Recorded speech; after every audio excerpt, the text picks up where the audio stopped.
Saya saman Caprice. Minggu ini media melaporkan Caprice kalah dalam satu saman fitnah yang dibawa oleh Abid Liu terhadapnya. Februari lalu, Caprice juga menjaja cerita kononnya saya makan rasuah dalam satu projek swasta yang tidak ada kena-mengena dengan saya ataupun kementerian saya dulu. Dia panggil sidang media untuk mengumumkan yang dia telah saman saya. Jadi pada ketika itu, ramai jugalah caplos yang mengejek saya, konon saya tak berani nak saman Caprice. Sebenarnya dah lama saya saman Caprice atas tuduhan yang dibuat itu. Cuma saya tak cakap dan kes itu sedang berjalan di mahkamah sekarang ini. Ini kali pertama saya saman seseorang. Sebelum ini macam-macam orang ada yang fitnah ke, tuduh ke. Saya selalunya hanya jawab dan saya takkan saman sebab kebanyakan dari mereka ini rakyat biasa. Jadi saya serahkan kepada Allah.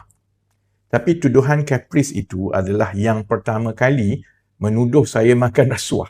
Berpuluh tahun saya dalam politik, sebenarnya tak pernah pun ada orang lain, hatta dari lawan politik seperti UMNO ataupun PAS yang tuduh saya makan rasuah. Jadi saya tidak ada pilihan dan terpaksa saman untuk kali pertama dalam hidup saya.